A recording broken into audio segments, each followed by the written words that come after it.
Hello friends, positive mindset প্র্যাকটিসের জন্য কয়েকটি স্টেপ নিয়ে কথা বলেছিলাম আমার আগের বেশ কয়েকটি ভিডিওতে। সবচেয়ে আসল কথা বলাই হয়নি। আপনি যে নেগেটিভ মাইন্ডসেট বা নেতিবাচক ধারণা পোষণ করেন, এটা বুঝবেন কি করে? আপনি যদি বোঝেন তাহলেই তো আপনি প্র্যাকটিস করবেন নিজেকে পরিবর্তনের জন্য। তবে কিছু মানুষ কিন্তু বোঝে, যারা সচেতন তারা কিন্তু বুঝতে পারে যে আমি নেগেটিভ মাইন্ডসেট নিয়ে আছি, নেতিবাচক ধারণা সবসময় পোষণ করি। তারা চায় নিজেকে পরিবর্তন করতে এবং তারা চেষ্টাও করে।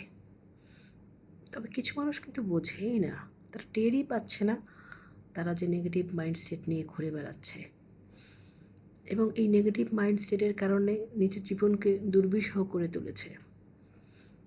জীবনে বিপদ আপদ, প্রবলেম, অসুস্থতা সব কিছুই আষ্টে পিষ্টে তাকে বেঁধে রেখেছে। এই শুধুমাত্র এইসব ধারণা নেগেটিভ মাইন্ডের কারণে তারা ওগুলোই অ্যাট্রাক্ট করছে। এই জন্য আমি আজকে কিছু লক্ষণ নিয়ে কথা বলবো। যদি দেখেন আপনার সাথে মিলে যায়, তাহলে ভাববেন আপনি নেতিবাচক মনোভাব নিয়ে চলছেন বা নেতিবাচক মনোভাব পোষণ করেন। তাহলে চেষ্টা করবেন নিজেকে পরিবর্তন করার। আমার প্র্যাকটিসগুলো, আমার আলোচনার আগের ভিডিওর প্র্যাকটিসগুলো করলে অবশ্যই আপনার পরিবর্তন হবে এবং দেখবেন জীবন খুব সুন্দর এবং আনন্দময়। তো সবচেয়ে প্রথম লক্ষণটা হচ্ছে, সারাদিনে তো আমাদের জীবনে ভালো মন্দ সব কিছুই ঘটে থাকে। যারা নেগেটিভ মাইন্ডের তারা শুধুমাত্র খারাপ দিকগুলোকেই খেয়াল করবে, তাদের চোখে খারাপ দিকগুলি পড়বে, ভালো কিছু যে ঘটেছে তারা লক্ষ্যই করবে না, আর দোষারোপ করবে, নিজেকে দোষারোপ করবে, নিজের চারপাশ, নিজের পরিবারের মানুষকে দোষারোপ করবে আর অভিযোগ করবে।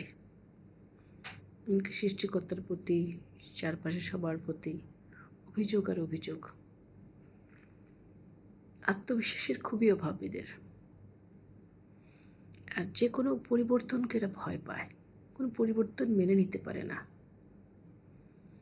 পরিস্থিতি, যে কোনো ধরনের পরিস্থিতিকে নিজের নিয়ন্ত্রণের বাইরে মনে করে, আর সারাক্ষণ চিন্তাভাবনা, উদ্বেগ এবং ভয় লক্ষ্য করা যায়। অন্যের ভালো দেখতে পারে না, ঈর্ষা করে। এছাড়াও অন্যের ভালো কাজগুলোকে কখনো সাপোর্ট করে না, বিশ্বাসই করে না। এইগুলোই আপাতত লক্ষণটা দেখা যায়, আরও হয়তো অনেক আছে।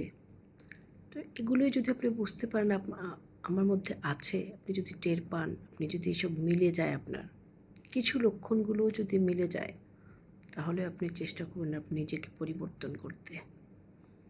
আমার আগের ভিডিওর প্র্যাকটিসগুলো যদি আপনি করেন, আপনি অবশ্যই ধীরে ধীরে পজিটিভ মাইন্ডে পরিণত হবেন। ধন্যবাদ, ভালো থাকবেন সবাই।